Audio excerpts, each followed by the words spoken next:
Eder. Mac.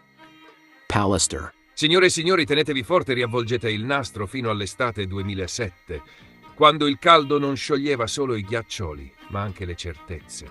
Perché sì, il caso di Chiara Poggi, la 26enne trovata morta nella sua villetta di Garlasco il 13 agosto 2007, è ufficialmente tornato a bussare alla porta della giustizia italiana. E indovinate un po'? Non si presenta da solo, ma accompagnato da una compagnia teatrale degna di Broadway. Nuovi sospetti, vecchie mail e zii con più numeri in rubrica di una rockstar in tour. A suo tempo il fidanzato Alberto Stasi è stato condannato in via definitiva.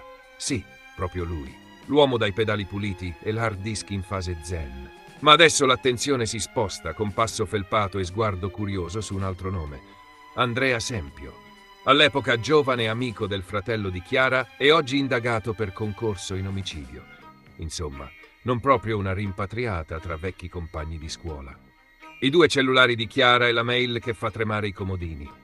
E cominciamo subito con un classico da thriller a puntate. I due telefoni di Chiara Poggi.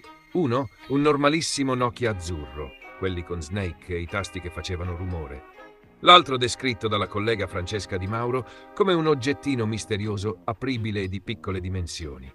No, non un Tamagotchi. Era proprio un secondo cellulare che fa subito venire in mente intrighi, amanti segreti o, per i più ottimisti, un piano per vincere a chi vuole essere milionario con due linee attive. Ora, Chiara aveva bisogno di due telefoni. Perché? Forse per distinguere tra ufficiali e clandestini. Magari uno era per il suo fidanzato, l'altro per un piccione telefonico. Sì, avete letto bene, il mio piccione al telefono. Una frase contenuta in una email datata 5 luglio indirizzata all'amica Cristina Tosi, dove Chiara parla dei suoi intrallazzi come se stesse curando una soap opera personale. Il mio piccione al telefono dà sempre soddisfazioni, mentre con l'altro non ci vado troppo d'accordo. E via, giù con le congetture. Chi è il piccione? Alberto o Andrea? E l'altro è in crisi di identità. C'è le chiavi del mistero, letteralmente. Capitolo successivo. Le chiavi. Non metaforiche. No. Parliamo proprio di chiavi vere, quelle che aprono porte, attivano allarmi e, nel caso di Garlasco, spalancano un universo di dubbi. Il sistema d'allarme di Casa Poggi viene disattivato alle 9:12 del mattino del delitto. Un dettaglio? No, è un piccolo tsunami nella timeline, perché a quell'ora qualcuno aveva un mazzo di chiavi. Anzi, due mazzi circolavano liberamente a Garlasco come se fosse il gioco della caccia al tesoro. Uno viene ritrovato nel cestino accanto alla TV, ben nascosto sotto il cellulare di Chiara. Un gesto delicato come infilare un bigliettino d'amore nel diario. L'altro mazzo era nelle mani di zio Ermanno, grande avvocato e padre delle gemelle Paola e Stefania K, che in paese ormai chiamano affettuosamente le Hitchcock.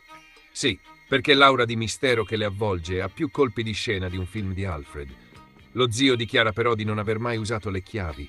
Certo, perché sapeva che Chiara era in casa. Ma allora, chi ha disattivato l'allarme? Zio Ermanno, l'uomo dalle 5 identità telefoniche. Parlando dello zio Ermanno, qui il giallo diventa quasi slapstick. Nella rubrica di Chiara lui compare con ben 5 numeri diversi. 3 sono dell'ufficio a Milano, 2 sono cellulari. In confronto James Bond pare un dilettante.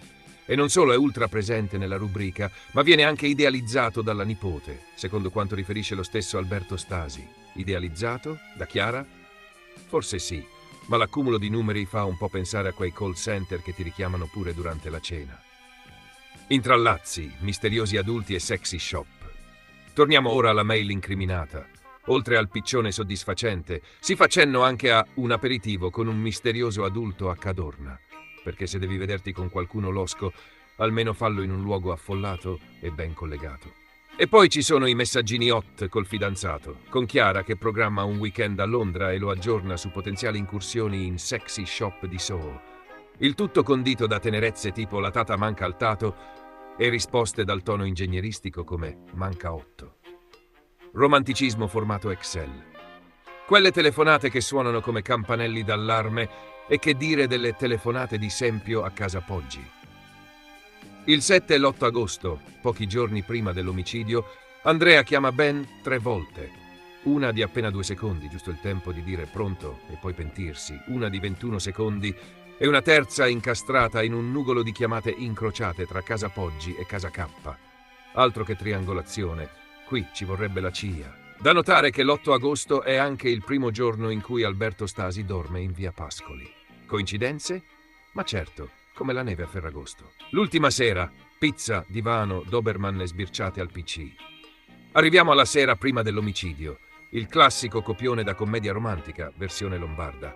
Alberto e Chiara passano il tempo a studiare, ordinano una pizza, guardano un film sul divano. Idillio completo. Ma attenzione, a un certo punto lui interrompe lo studio per andare a legare il Doberman Jura sotto i fulmini, perché chiaramente legare un cane sotto un temporale è la cosa più logica da fare in una notte tranquilla. Nel frattempo, Chiara ne approfitta per frugare velocemente nel suo PC. Cosa cercava? Forse voleva vedere se c'erano altri numeri salvati come zio Herman 6? E oggi si torna al via. Oggi la procura di Pavia, probabilmente con le mani nei capelli, cerca di capire se in tutto questo bailamme c'era già la soluzione sotto gli occhi di tutti. Magari qualcuno ha guardato troppo Stasi e troppo poco tutto il resto. O forse, in perfetto stile giallo italiano, la verità è nascosta in una combinazione tra messaggi, chiavi, telefonate e frasi misteriose sui piccioni.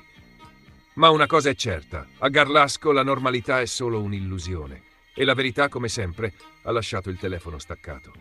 Il caso Liliana Resinovic, il tempo sospeso di una verità ancora senza nome. Trieste, 1 giugno 2025. 3 anni e mezzo dopo la sua scomparsa, la storia di Liliana Resinovic non solo continua a far discutere, ma evolve, si arricchisce di nuove indagini e ipotesi, si trasforma in materia d'esame universitaria, in ossessione collettiva, in dolore mai archiviato. E intanto divide.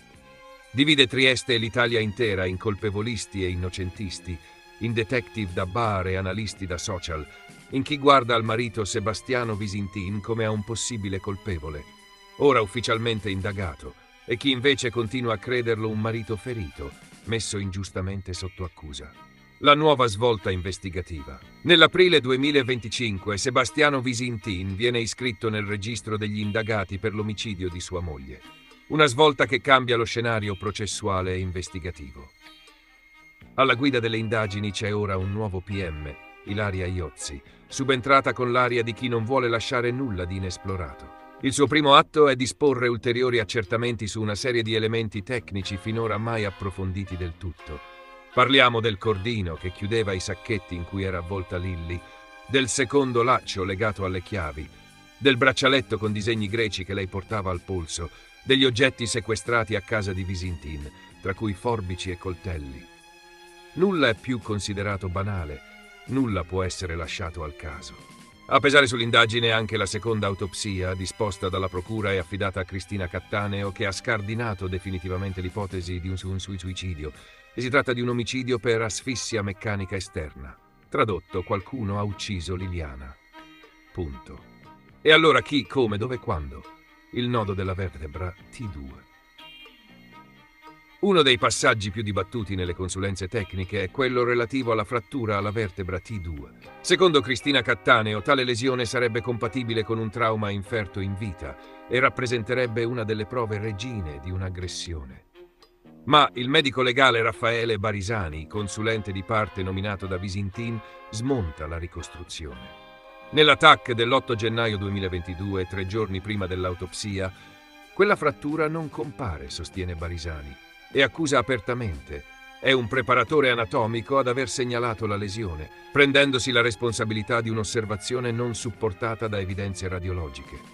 È necessaria, scrive Barisani, una perizia terza, indipendente e d'ufficio per accertare la verità su quel dettaglio fondamentale. La difesa chiede un'inversione di marcia. Il 27 maggio 2025 l'avvocato Paolo Bevilacqua, che difende Sebastiano Visintin assieme alla figlia Alice, chiede ufficialmente un incidente probatorio.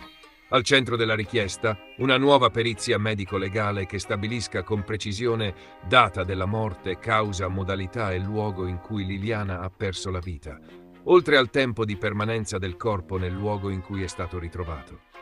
Eppure, mentre la difesa punta ancora su valutazioni medico-legali, la procura sembra muoversi altrove, cercando la verità nei dettagli ignorati: i lacci, i sacchetti, gli oggetti personali, i materiali fibrosi. Proprio su questo fronte si colloca un recente sviluppo.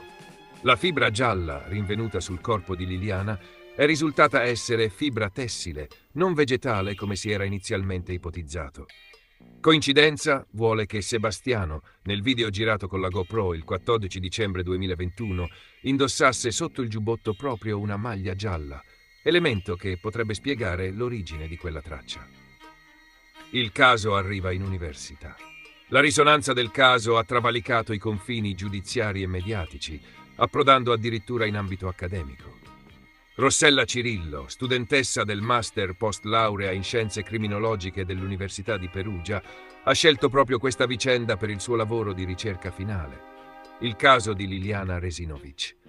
I misteri irrisolti e i principali protagonisti del giallo di Trieste. Un lavoro condotto direttamente sui luoghi, con trasferte e colloqui, a conferma di quanto questo mistero sia ormai diventato un caso di scuola, degno di essere analizzato con metodo scientifico. Il rapporto della città con il caso. La storia di Liliana non è solo nelle carte processuali, ma anche nei rosari appesi ai cancelli, nelle lettere anonime inviate in procura, negli incontri in edicola, tra chi si interroga e chi pontifica. In molti hanno scritto ai magistrati per raccontare, ipotizzare e perfino denunciare. Una corrispondenza che rivela quanto la città sia emotivamente legata a questo enigma e quanto Liliana, la donna schiva dalla voce bassa e dalla ciocca chiara sulla fronte, sia diventata simbolo di un dolore collettivo. La terza via di Fulvio Covalero. In questo scenario già complesso si inserisce la voce fuori dal coro di Fulvio Covalero, vecchio amico d'infanzia di Lilli. Era il 1974, lei sedicenne, lui 22enne, insieme a fare scampagnate sul Carso.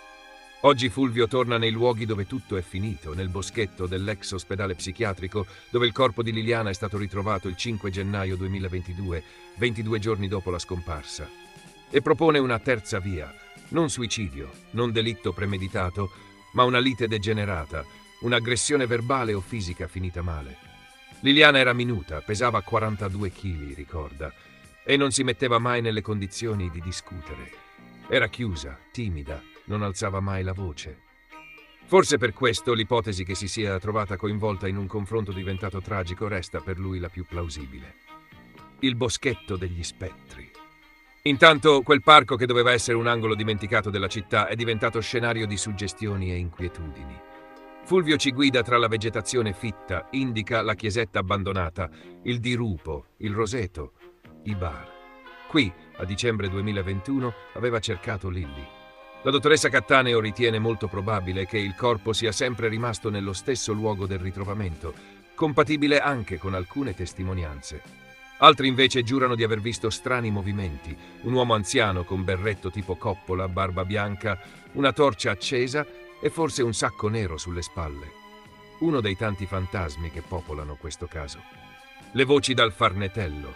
E non sono solo visioni, anche le voci riecheggiano da un lato all'altro del bosco. Fulvio ricorda una segnalazione partita dalle case in via del Farnetello, dove alcuni residenti riferirono di aver sentito una discussione tra un uomo e una donna, provenire dalla zona opposta, verso Viale al Cacciatore. Un confronto acceso, forse proprio al chilometro 3, in uno spiazzo oggi quasi dimenticato. Ma Liliana non alzava mai la voce, aggiunge Fulvio. Eppure quelle urla qualcuno dice di averle sentite. Conclusione provvisoria. Una verità ancora sospesa. La morte di Liliana Resinovic resta ancora oggi una narrazione sospesa tra prove e suggestioni, tra scienza e memoria, tra verità giudiziaria e verità popolare. E mentre gli atti si moltiplicano, la città osserva, discute, si divide, aspettando, forse per l'ultima volta, che la giustizia riesca a dare un nome all'oscurità. Ehi, non dimenticare di iscriverti a questo canale.